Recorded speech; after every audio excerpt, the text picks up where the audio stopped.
जय गुरुदेव, जय गुरुदेव। कोटि कोटि करूं वंदना अरब खरब प्रणाम, चरण कमल विसरू नहीं, जय गुरुदेव नाम। जय गुरुदेव। आप सभी प्रेमियों, आज आपको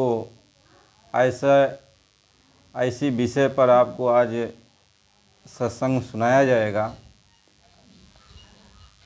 कि आपको बहुत कुछ समझ में आएगा। आप ये सोचोगे कि ऐसा सत्संग तो हमने कभी सुना नहीं है, ऐसी बात किसी ने बताई नहीं है। तो इस सत्संग को आप बड़े ध्यान से सुनिए। देखो, यह संसार में सबसे बड़ा जो भय है वह मृत्यु का भय है। हर तरह से इंसान निर्भय हो जाता है, हर जगह निर्भय हो जाता है अपना उपाय करके नाना प्रकार का, लेकिन मौत का जो भय है इससे कोई निर्भय नहीं हो पाता।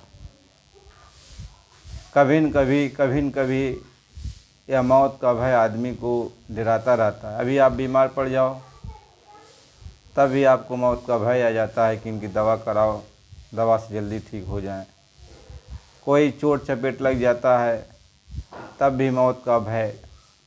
यानी इंसान को यह मौत का जो भय है यह हमेशा सताता है। और मौत तो निश्चित सत्य है, यह आती है, और जब जिसके ऊपर आ जाती है तो उसको ले जाती है। तो मृत्यु के भय से यह जीव, ये आत्मा, ये इंसान कब भय मुक्त होगा, कब निर्भय होगा, क्या इसका भी कोई उपाय है कि इंसान मौत के भय से निर्भय हो जाए? महात्मा समझाते हैं, कहते हैं, जे ही मरने से जग डरे, मेरे मन आनंद, कब मरिहो कब पाइयो पूरन परमानंद। यानी संत महात्मा ये कहते कि दुनिया के सामने ये जो आती है समस्याएं, और महात्मा के सामने तो ऐसी समस्या बराबर आती है, क्योंकि वो ऐसी जुक्ति अपना लेते हैं कि दिन में जब भी उनकी इच्छा होती है तब वो जो है मृत्यु की क्रिया को पार कर जाते हैं। यानी शरीर से अपने आत्मा को निकाल ले जाते हैं और बहुत समय तक निकाले रहते हैं, और उसके बाद जो है तब जब उनकी इच्छा होती है तो फिर शरीर में चले जाते हैं। तो उनको मौत का भय नहीं रह जाता। कहते हैं जीते जी मरने की विधि को वो सीख लेते हैं। यह जीते जी मरने की जो कला है वो संतों महात्माओं को मालूम हो जाता है। वह उस कला के माध्यम से उनको मौत का भय नहीं सताता है। महात्मा समझाते हैं कि ऐसा मरना को मरे दिन में 100 बार। यानी उनको ऐसा अभ्यास हो जाता है, ऐसी जुक्ति वो लगा लेते हैं कि उनको जो है इसका भय ही नहीं रहता है। तो वह कौन सी जुक्ति है जिस जुक्ति को अपनाने से यह जीव मृत्यु के भय से मुक्त हो जाता है? क्योंकि भय ही है जो जीव को हर जगह ही सताता है, क्योंकि यह अटल सत्य है। तो इसके बारे में आपको आगे बताया जा रहा है। थोड़ा आपको समझना ज़रूरी है कि मतलब बड़े ध्यान से जब इस सत्संग को आप सुनोगे, इस बात को सुनोगे तो समझ में ज़रूर आएगा।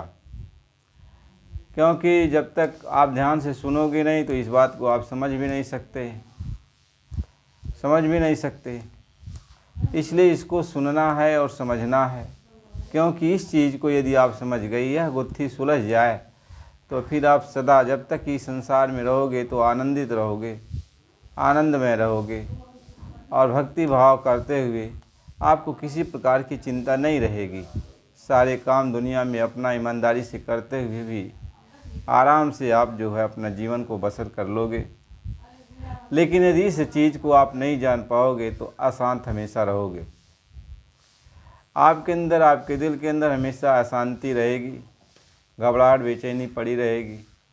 लेकिन जिन जिन लोगों ने इस गुत्थी को सुलझा लिया, इस बात को समझ लिया, वो अपने जीवन को आनंद से बिताते हैं और समय आने पर वो आनंद से अपने घर चले जाते हैं। लेकिन जिन्होंने इस चीज़ को नहीं जाना, इस बात को नहीं समझा, कोई भी हो, राजा से लेकर रंग तक, अमीर गरीब कोई भी हो, यह सबको सताता ही है। तो संतों महात्माओं ने इस पर एक विशेष प्रकार का सत्संग दिया, प्रकाश डाला। यदि महात्माओं के वचन को हम समझ लें, मान जाएं, तो हम जरूर जो है अपनी मंजिल पर कामयाब हो जाएंगे, अपनी मंजिल को पा जाएंगे।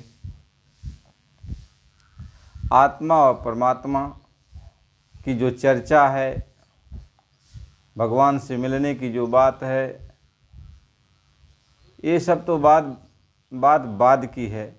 लेकिन जीव जब तक निर्भय नहीं होगा तब तक फिर आगे उसकी कोई चीज़ सूझता नहीं है। इसलिए महात्मा ये समझाते हैं कि कबीर निर्भय नाम जपू, और जब लग दीवा बात, और तेल घटी बाती बुझी, तब सोवो दिन रात। महात्मा ये समझाते हैं, जब संतों महात्माओं के द्वारा आपको सही दिशा मिल जाती है, तब आप निर्भय होकर के मालिक के नाम का भजन करते हो, मालिक के नाम को याद करते हो, उनका गुणगान गाते हो, उनकी प्रशंसा करते हो, उनका सिमरन करते हो, उनका भजन करते हो। क्योंकि आपने अपनी क्रिया के द्वारा इस मौत पर आपने विजय प्राप्त कर लिया, उस चीज़ को आप जान गए। और तब आप भगवान के नाम को याद करते हो, खुशहाली से याद करते हो, प्रेम प्यार से याद करते हो, और कहते हैं कि मालिक, ये बहुत बड़ी आपकी कृपा हुई कि आपने हमें ये मानव तन दिया, और मानव तन में आपकी कृपा हो गई कि हमें संत सद्गुरु मिल गए, हमें रास्ता मिल गया, और हमने इस विधि को सीख लिया। और जब तक इस शरीर में है, हम आपका गुणगान करते रहेंगे। महात्मा यह समझाते हैं, यह जीवंतिम श्वास तक गुरु भगवान का गुणगान गाता रहता है।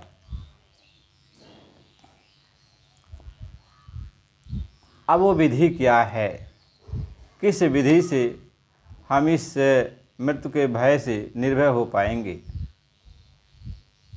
वैसे संसार में बहुत सारी लोगों ने बहुत सारी विधियां को बताई, लेकिन वह कौन सी सहज विधि है कि जिस विधि से हम जो है निर्भय हो सकते हैं। ये देखो, महापुरुष संत पूरे जब आते हैं संसार में तो इसी विधि को सिखाते हैं, इसी विधि को सिखाते हैं, और इसी विधि के द्वारा जीव को निर्भय बनाते हैं। और जब हम उनकी विधि को सीख लेते, निर्भय हो जाते हैं, तो मगन रहते हैं, मगन रहते हैं। वो विधि क्या है? मालिक ही समझाते हैं कि ये शरीर में आत्मा सब जगह, शरीर के जितने छिद्र हैं, शरीर में जितने रोवे हैं, ये आत्मा हर रोवे रोवे में बांधी गई है। यानी आत्मा की जो शक्ति है इस शरीर में पिरो दी गई है। आत्मा की सारी शक्ति इस शरीर में पिरो दी गई है कि जैसे आप आटा सानते हो, उसमें पानी डाल दो और पानी पूरा जो है आटा में पिरो दिया गया। इस तरीके से आत्मा इस शरीर में पिरो दी गई है, रल मिल गई है। और जब ये आत्मा इस शरीर से निकाली जाती है, यानी आटा से पानी को निकाला जाए, तो कितना कठिन काम है। इसी तरीके से इस शरीर के अंदर से जब आत्मा निकली और निकाली जाती है तो बहुत कठिन काम है। आत्मा इस शरीर को छोड़ना नहीं चाहती और समय आने पर इस शरीर में आप रह भी नहीं सकते। इसलिए वो मालिक के जो फरिश्ते होते हैं, भगवान के जो सेवादार होते हैं, वो ज़बरदस्ती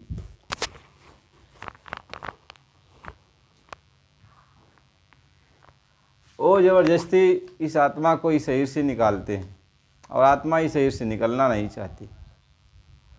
तो यह दोनों की खींचातानी में असहनीय वेदना होती है, यानी जीव बहुत तड़पता है। महात्मा ये समझाते हैं यही चीज़ यदि आत्मा सहज में और इस शरीर से जहाँ जहाँ ये फंसी पड़ी है उस गांठ को खोलने की विधि को जान जाए तो आराम से इस शरीर को खाली कर सकती है। उसको कोई तकलीफ़ नहीं होगी, कोई परेशानी नहीं होगी।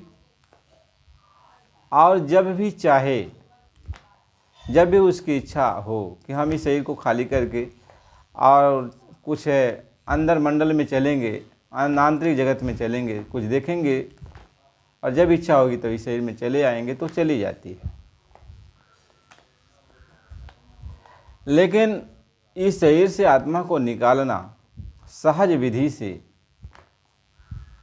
क्या ये संभव है? महात्मा कहते हैं कि हाँ, संभव है। ये कैसे संभव है? जब आपको ऐसा कोई सतगुरु मिले, ऐसा कोई महात्मा मिले जो आपको इस भेद को बता दे कि शरीर से आत्मा को कैसे निकाला जाता है, कैसे आत्मा शरीर को खाली करेगी। इस विधि को कोई महात्मा यदि बता दे तो महापुरुष इस बात को समझाते हैं कि देखो, यह शरीर माया है। 5 तत्व ये जो बनाए गए हैं ये सब माया हैं। यह माया में चेतन यानी आत्मा को मिलाया गया है, आत्मा को इसमें पिरो दिया गया है। आत्मा को इस शरीर में बांधा गया है। महात्मा ये समझाते हैं तो माया से इस आत्मा को निकालना ये बहुत कठिन काम है, ये आसान काम नहीं है। क्योंकि जो ईश्वर है, यहाँ मालिक है यहाँ का, त्रिलोकीनाथ, वह भी माया में मिले हुए हैं। तो माया की शक्ति और ईश्वर की शक्ति,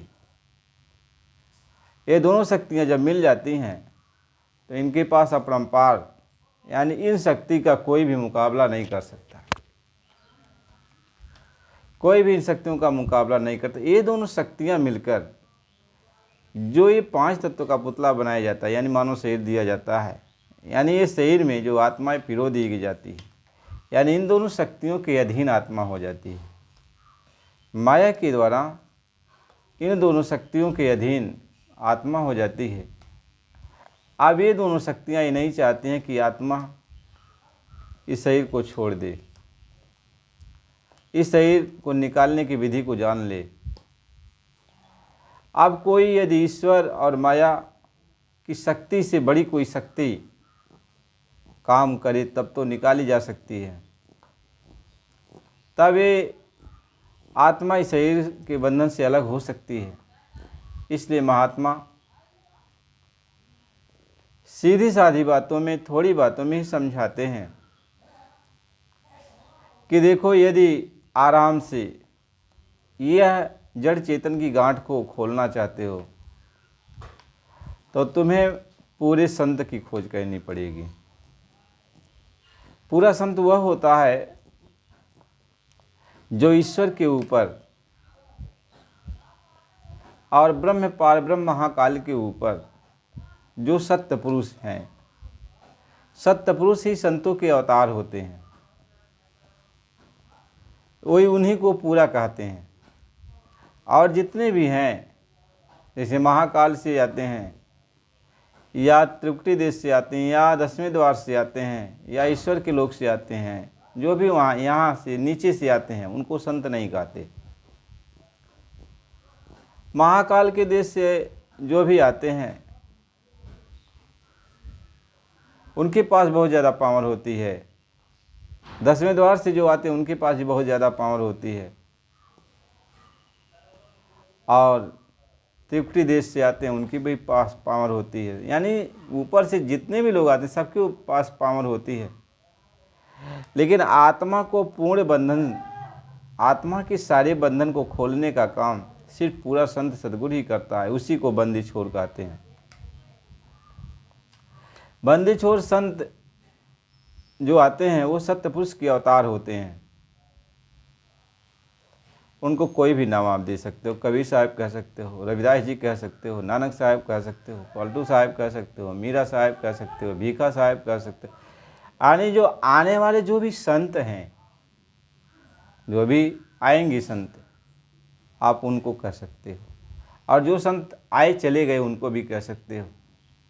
यानी वो सारे संत सत्यपुरुष के ही अवतार, यानी सत्यपुरुष के ही रूप संत के रूप में आए। कहें वही कबीर, वही गुरु नानक, उन्हीं को कबीर कहो, गुरु नानक कहो, रविदास कहो, भीखा भोग साहब कहो, पलटू साहब कहो, रविदास जी, यानी राधा स्वामी जी, जय गुरुदेव, यानी जितने भी महात्मा आए, संत आए पूरे, वो सब वही एक हैं। जो पूरे आते हैं वह सत्यपुरुष के अवतार होते हैं। इसलिए संत को सतपुरुष का अवतार कहा जाता है। जब वो आते हैं तो पहली बात यह है कि वो ऊपर की जो ताकत है, ऊपर की जो जड़ी है, उसको लेके आते हैं। यानी आत्मा को ऊपर उठाने की जो विद्या है, यानी आत्मा को जो इस शरीर से निकालने की जो विद्या है, जो चाबी है, वो संतों के पास होती है।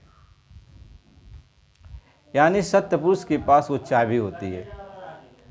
तो जब वो आते हैं, सत्यपुरुष आते हैं, तभी उस चाबी को लेके आते हैं। यानी आत्मा को कैसे निकाला जाए, कैसे इसको भय मुक्त किया जाए, इस बंधन से जड़ चेतन की गांठ को कैसे खोला जाए, तो इसकी चाबी वो लेके आते हैं।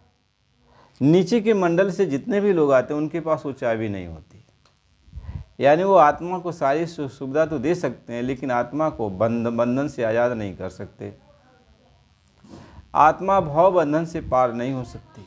जड़ चेतन की गांठ आत्मा की खुल नहीं सकती। तो जब वो आते हैं, संत सद्गुरु जब आते हैं और यहाँ पे आ करके संत रूप में जब वो जीवों को समझाते हैं, बुझाते हैं, और जीव जब उनकी बात को समझ बूझ लेता है, तो धीरे से उसको जो हो चाबी, जो चाबी लेके आए हैं, चाबी आत्मा को दे देते हैं। कहते हैं ये चाबी है, चाबी है। ये जो चाबी मैं तुम्हें देता हूँ, अंदर भी ताला लगा हुआ है और बाहर भी ताला लगा हुआ है। इसलिए अंदर से जो खोलना है, यानी जेल के अंदर भी ताला लगा हुआ है और जेल के बाहर भी ताला लगा हुआ है। तो अंदर से जो ताला खोलना है उसकी चाबी मैं तुम्हें देता हूँ और बाहर से मैं खोलता हूँ। इसलिए नाम जो दिया जाता है, जो सद्गुरु नाम देते हैं, वो अंदर से खोलने के लिए। इसलिए वो नाम देते हैं कि ये नाम है, तुम धीरे से इस चाबी को लगाओ और ताला खुल जाएगा। इसलिए गुरु ये कहते हैं कुछ तुम करो, यानी ये काम तो तुम करो अंदर से, और कुछ मैं करूं, मैं बाहर से करता हूं, और कुछ उस मालिक की दया हो जाएगी। गुरु इस तरह से जीव को समझाते हैं, प्यार से समझाते हैं कि देखो, यह जड़ चेतन की जो गांठ है, यानी ये काल और माया से जो अलग होने की जो विद्या है, इससे निकलने का जो सरल उपाय है, यह मैं तुम्हें बताता हूँ। तो जब महात्मा वो संत सद्गुरु जीव को रास्ता बताते हैं, यानी नाम की कुंजी देते हैं, तो नाम की कुंजी देते हैं और वो बताते हैं, विधि बताते हैं कि देखो ये जो बंधन है, रोआ रोआ में जो आत्मा वो बांधी गई है, इसका एक ही जगह है, एक ही जगह इसका ताला है, लगा हुआ है। और वहाँ जब तुम इस चाबी को लगा दोगे तो सारे बंधन खुल जाएंगे। कहें गुरु कुंजी जो बिसरी नाही, और घट ताला छिन में खुल जाई। यानी गुरु रूपी कुंजी, गुरु के दिया हुआ जो नाम की कुंजी है, यदि तुम बिसारोगे नहीं, यानी इस कुंजी को यदि तुम लगा दिया सही जगह पर जहाँ पे वो महात्मा बताते हैं, यदि वहाँ पे तुम लगा दिए तो जितने भी बंधन हैं, जहाँ जहाँ आत्मा को बांधा गया है, आत्मा की डोरी को जहाँ जहाँ गांठ लगाएंगे, सब खुल जाएगा। कहें गुरु कुंजी जो बिसरी नाही, और घट ताला छीन में खुल जाई। तो वहाँ पे जब तू कुंजी लगा देगा तो ताला खुल जाएगा। जैसे ताला खुल गया तो आत्मा जेल से बाहर हो जाएगी, यानी इस पिंजड़े से आज़ाद हो जाएगी, पिंजड़े से आज़ाद हो जाएगी। आत्मा इस पिंजड़े से निकल देगी। उसको जो जिस रास्ते से आत्मा को जाना है, वह रास्ता सामने दिखाई पड़ता है। उस रास्ते से आत्मा इस शरीर के पिंजड़े से निकल जाएगी और आंतरिक मंडलों का सफ़र करने लगेगी, आगे सफ़र करने लगेगी। क्योंकि आगे जब चलती है आत्मा तो सद्गुरु सामने पहले ही होते हैं, गुरु सामने रहते हैं, अब आत्मा को आंतरिक मंडलों का सफ़र कराते हैं। यानी जब सद्गुरु नाम दान देते हैं तो वो जो संतगुरु होते हैं वह 5 नामों का जिक्र करते हैं, 5 नामों का जिक्र करते हैं। क्योंकि ये 5 नाम जो होते हैं, यह आत्मा को 5 मंडलों से मुक्त कराते हैं। जैसे इस शरीर के बंधन से, इस शरीर के बंधन से आत्मा को आज़ाद करते हैं। यानी नाम की कुंजी इस पिंडलोक में, यानी 5 नाम की जो कुंजी है, 5 नाम एक कर जानो, यानी जो 5 नाम वो महात्मा देते हैं वह एक ही है, यानी जो कुंजी है वह एक ही है। इसलिए उस कुंजी का जो नाम है वह 5 नामों से कहा गया, यानी उसका नाम जो है 5 नाम। जैसे कोई मंत्र है, मान लो भगवान शिव का कोई मंत्र हो, तो आप कहते हो ओम नमः शिवाय। तो जब ओम नमः शिवाय आप कहोगे तो कितने अक्षर का हो गया? 5 अक्षर का हो गया। अब 5 अक्षर का हो गया, लेकिन वह तो एक ही मंत्र कहा जाता है ना, कि मंत्र एक ही है। इसलिए जो महात्मा 5 नाम की शिक्षा देते हैं, 5 नाम का मंत्र देते हैं, तो वह एक मंत्र है, वह है एक ही। 2 नहीं है, 3 नहीं है, 4 नहीं है, 5 नहीं है, वह एक है, एक है। लेकिन वो 5 अक्षर का है जो बाहर बताया जाता है। लेकिन अब जैसे कुंजी है तो कुंजी को आप कई नाम दे सकते हो, कई नाम दे सकते हो। वैसे ही जो कुंजी है उसका 5 नाम महात्मा बताते हैं कि इसका ये 5 नाम है। यानी ये कुंजी तो उसमें लगाएगा, जो मैं कुंजी तुमको देता हूँ कुंजी तो लगाएगा, लेकिन जब ये 5 नाम तो बोलेगा उस पर, तब यह कुंजी लग जाएगी। यानी 5 नाम की जब यानी जो कुंजी है, कुंजी तो एक ही है, ये तो समझो आप, कुंजी तो एक ही है, लेकिन उसके जो मंत्र हैं वो 5 अक्षर मंत्र हैं। यानी उस मंत्र का जब आप उच्चारण करोगे, उस नाम का जब उच्चारण करोगे तो कुंजी उसमें लग जाएगी और घर ताला खुल जाएगा। और उसमें यदि वो 5 अक्षर नाम का उच्चारण नहीं करोगे तो कुंजी नहीं लगेगी ताले में। इसलिए जो मंत्र है जिसको नाम कहते वह 5 अक्षर का है, लेकिन वह कुंजी एक है। इसी को गुरु कुंजी कहते हैं। गुरु कुंजी कहते हैं। गुरु का मतलब होता है वो कुंजी, यानी वो रोशनी, वो प्रकाश। जो अंधेरा है उसमें वो रोशनी करेगा, लेकिन वो रोशनी कब करेगा? जब तो उस गुरु को याद करेगा। यानी गुरु को याद करने का ये 5 लक्ष्य है, यानी 5 नाम है, यानी 5 अक्षर का ये नाम है। तो वह उसको जब उस मंत्र को जब आप उच्चारण करोगे, उस नाम को उच्चारण करोगे तो कुंजी लग जाती है। इसलिए कहा कि 5 नाम का सिमरन करो और श्याम सेत में सूरत धरो। यानी तुम अपनी सूरत को उस जगह पे लगाओ जहां मैंने तुम्हें ये विधि बताई है, श्याम सेत में। और वहाँ जब अपनी सूरत को लगाओगे और इस कुंजी को, यानी जो 5 नाम की कुंजी है, इस कुंजी को वहाँ लगाओगे उस ताले में तो खुल जाएगा।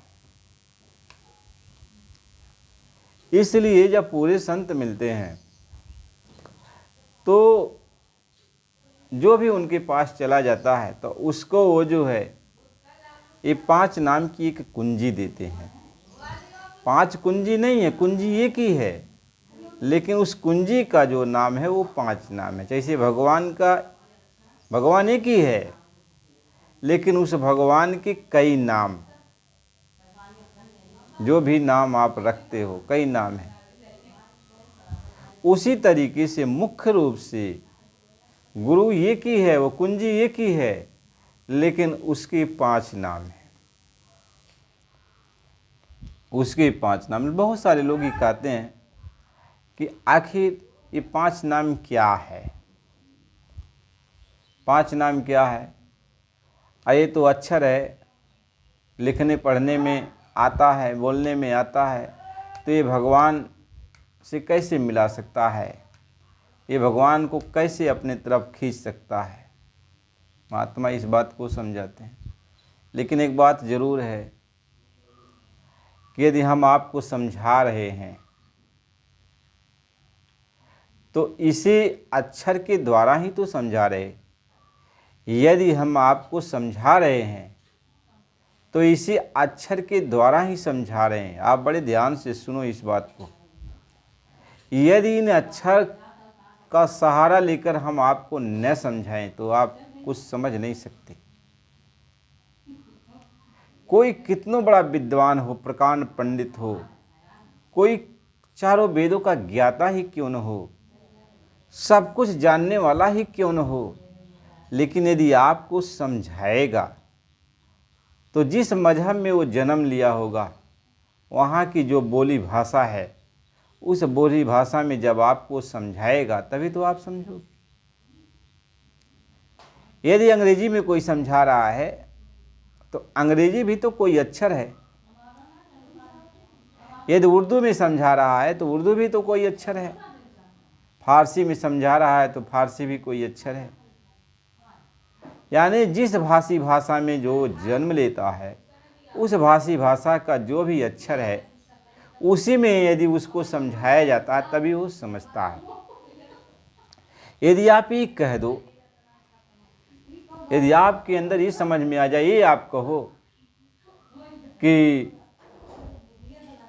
नहीं हम अक्षरों के ज्ञान से परमात्मा को नहीं समझ सकते,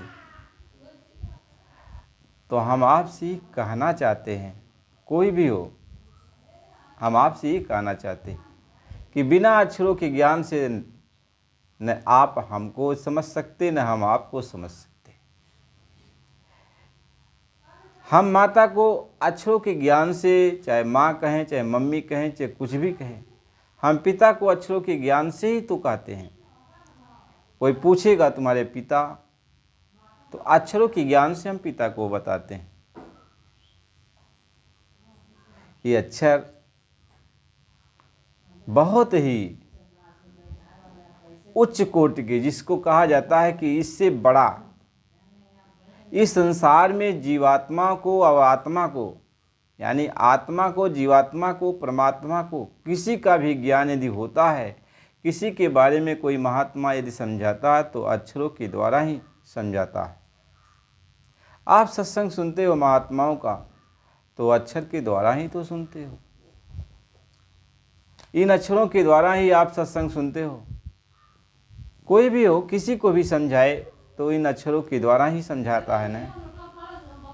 यदि इन अक्षरों के द्वारा आप समझ सकते हो परमात्मा के बारे में, तो यदि इन अक्षरों के द्वारा यदि परमात्मा का कोई नाम बताया जाता है, तो क्या इन अक्षरों के द्वारा आप परमात्मा तक नहीं पहुंच सकते हो? यदि अक्षरों के द्वारा हमारा आपसे प्रेम हो सकता है, हम आपकी बात को समझ सकते हैं, तो क्या इन अक्षरों के द्वारा हम परमात्मा के पास नहीं जा सकते? कोई कितनों बड़ा अपने को समझता हो, यदि वो अक्षर को छोड़ दे तब वह किसी को समझाए तो ठीक है।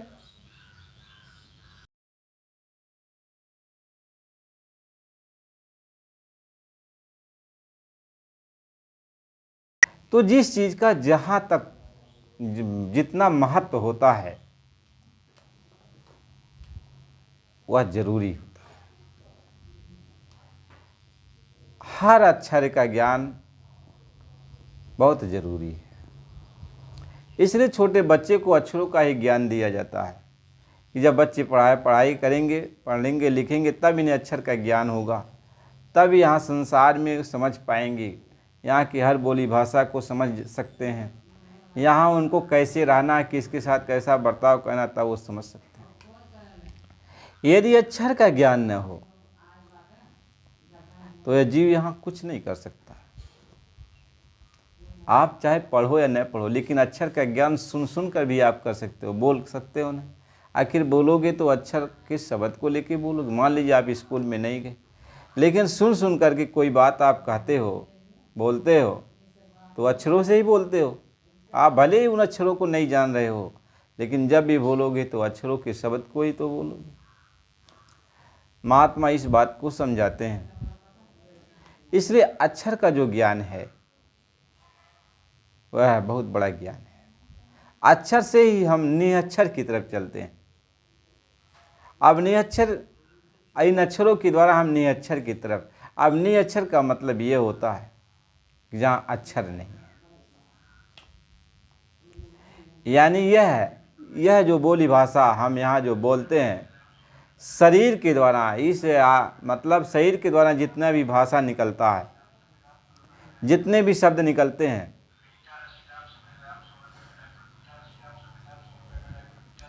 महात्मा ये समझाते हैं इस शरीर के द्वारा जितने भी शब्द निकलते हैं उनको अक्षर कहते हैं।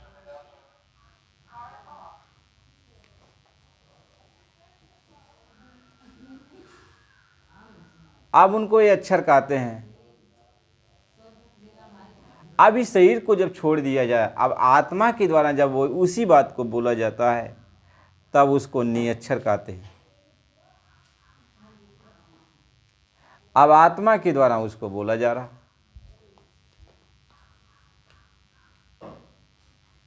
अब इसको निअक्षर कहते हैं।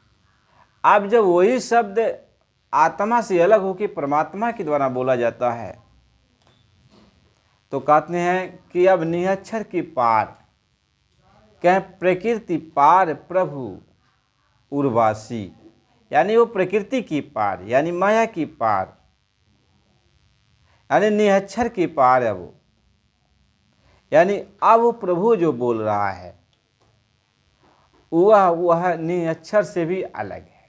यानी वो भगवान जो बोलता है उसके बोलने को निअक्षर भी नहीं कहा जाता, और कुछ नहीं है। अब लोग ये कहते हैं क्षर, फिर अक्षर, फिर निअक्षर।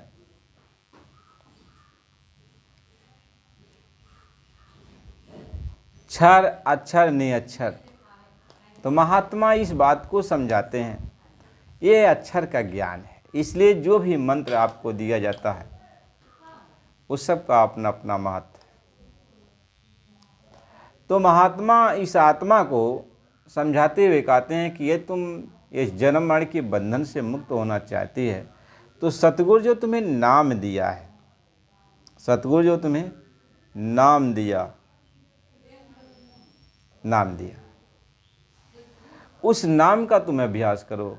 आप ये समझो कि यदि अक्षर का कोई महत्व न हो तो किसी को यदि प्रेम से आप बुलाते हो, प्रेम से बुलाते हो, बहुत प्रेम से उसको सत्संग सुनाते हो, तो एक तो पुण्य बनता है ना।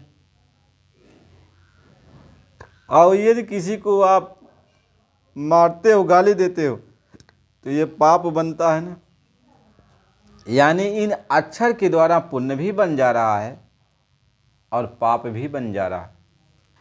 जब अक्षर के द्वारा पाप बन सकता है और अक्षर के द्वारा पुण्य भी बन सकता है,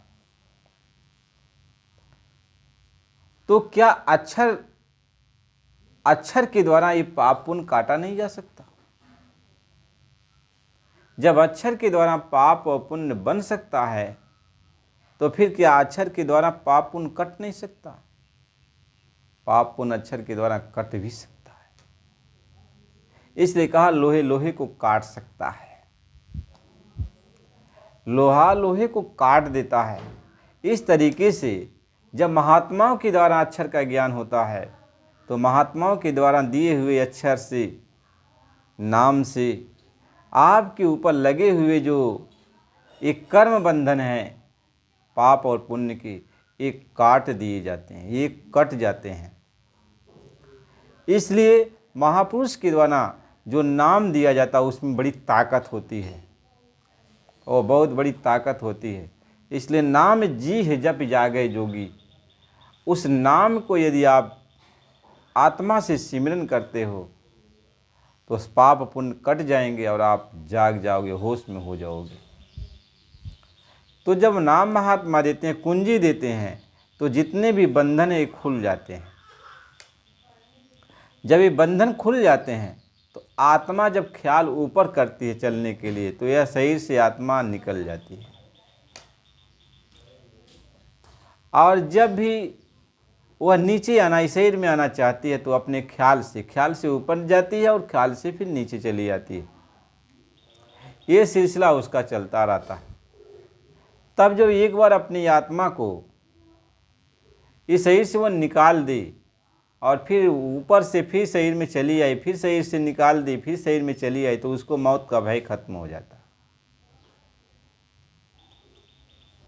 इसलिए कहा जीवित मृतक होई रहो और तजो खलक की आस से, और रक्षक समर्थ सतगुरु मत दुख पाए दास। तो जीते जी आप मरने की विधि को सीख लो,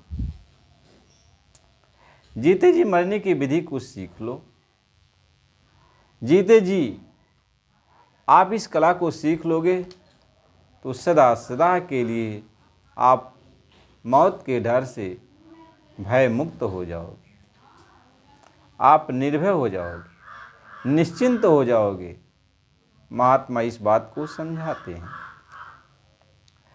इसलिए जीते जी मरने की विधि को सीखना बहुत ज़रूरी है, और यह जो है हमें महात्माओं से ही मिलता है, संतों से ही मिलता है। जब पूरे संत मिलते हैं तब वो इस विधि को सिखा देते हैं। और भक्ति क्या है?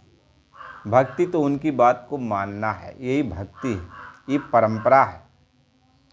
देखो आप कितनों बड़े विद्वान हो, लेकिन जिस देश में आप जाओगे वहाँ की बोली भाषा आपको यदि नहीं मालूम होगी तो आपको कोई कैसे कुछ देगा।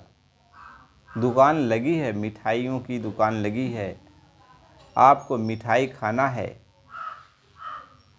तो आप बोलोगे नहीं हमको ये मिठाई चाहिए। तो वहाँ की भाषा का ज्ञान यदि आपको नहीं है तो आपको मिठाई कैसे मिलेगी? इसलिए रहनुमा जो होता है, जानकार जो होता है, वह सभी भाषाओं का ज्ञान रखता है। यदि आप उसके साथ गए तो वो बताएगा उस दुकानदार से कि ये चीज़ें मांग रहे हैं, तो वो अपनी भाषा में बताएगा, और वो जो जानकार होगा वो अपनी भाषा में, उसी भाषा में समझ जाएगा, तो आपको खरीद कर वह चीज़ आपको दे देगा। लेकिन यदि आप अकेले गए, आपको जानकारी नहीं है, तो आप दौड़ते रह जाओगे, कोई भी दुकानदार आपको कुछ देने वाला नहीं है। इसलिए जब परमात्मा ने सृष्टि की रचना किया तो जितने भी मंडल बनाए, हर मंडल की अलग अलग आवाज़ बनाई। हर मंडल की एक अलग अलग आवाज़ है। आवाज़ का मतलब होता है जो भाषा है। जैसे अपने ही देश में देख लो कितनी भाषाएं हैं। मद्रासी भाषा है, मराठी भाषा है, कन्नाडी भाषा है, गुजराती भाषा है, तेलुगु भाषा है, ऐसे भोजपुरी भाषा है, हिंदी भाषा है, संस्कृत भाषा है। तो कितनी भाषाएं हैं? बहुत सारी भाषाएं। विदेशों में चले जाओ, वहाँ कितनी बड़ी भाषाएं हैं, अंग्रेजी भाषा ही है। तो महात्मा ही समझाते हैं कुछ भाषाएं ये होती हैं जो सर्वविदित होती हैं, यानी सभी जगह यदि आप उस भाषा को जान गए हो तो सब जगह आप उस भाषा में यदि बोलोगे तो आपको जो है अन्य भाषा को सीखने की ज़रूरत नहीं पड़ेगी यदि उसी एक भाषा को जान गए। जैसे मान लो इंग्लिश आदमी जान गया, तो इंग्लिश जान गया तो ज़्यादातर सभी जगह इंग्लिश पढ़ाई जाती है सभी देशों में। तो आप इंग्लिश जान गए तो आप सब जगह सफल हो सकते हो। ऐसे परमात्मा की जो भाषा है, उस भाषा को यदि आप जान गए तो सबकी भाषा, किसी भी मजहब में जाओगे, किसी भी देश में आप जाओगे तो आपको सारा ज्ञान हो जाएगा। और वैसे आप जिस भी देश में जाओगे उस भाषा को आपको सीखना पड़ेगा, तो सीखना पड़ेगा। महात्मा इस बात को समझाते हैं। इसलिए कोई भी भाषी भाषा जितना भी है कोई गलत नहीं है, अपनी अपनी जगह पर उनका महत्व है। और परमात्मा से मिलने का यही तौर तरीका है, अपनी आत्मा को जगाने का और परमात्मा से मिलने का यही शास्त्र के द्वारा, पुराणों के द्वारा, ग्रंथों के द्वारा, संतों महात्माओं के द्वारा ये तरीका बताया गया। अभी आप कन्नड़ में चले जाओ तो कन्नड़ की भाषा है, आप एक लोटे में कंकड़ डाल दो और कंकड़ को हिलाओ, जैसे बजेगा वही भाषा है।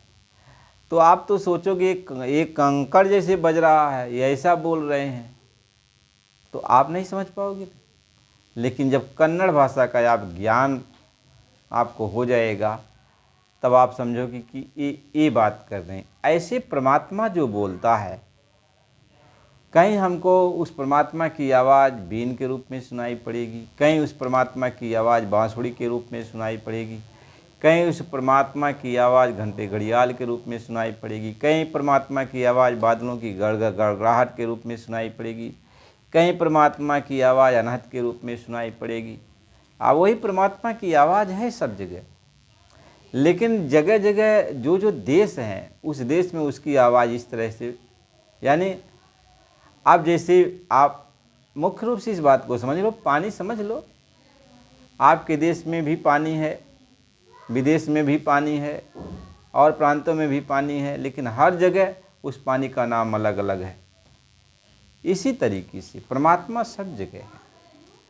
लेकिन परमात्मा सब जगह है तो परमात्मा को आपको प्रकट करने के लिए, परमात्मा को जानने के लिए परमात्मा की बोली भाषा को आपको समझना पड़ेगा।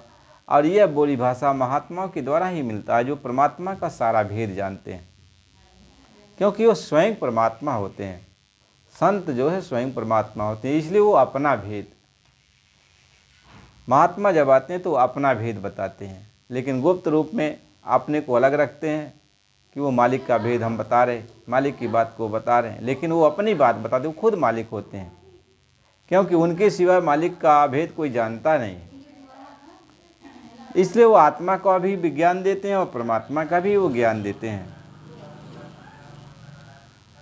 इसलिए प्रेमी भाई बहनों, यदि भय आप अपना ख़त्म करना चाहते हो तो जो संत सदगुरु ने, मालिक ने जो आपको नाम दिया, 5 नाम की शिक्षा दिया, और उन्होंने कहा कि इस घाट पे आप जो ख्याल लगा करके इस नाम का आप सिमरन करो, तो उस घाट पे जब आप इस बैठ कर सिमरन करोगे, ख्याल लगाओगे, तो जो परमात्मा ने जो कुंजी दिया है उसमें ताकत है, उसमें शक्तियाँ हैं।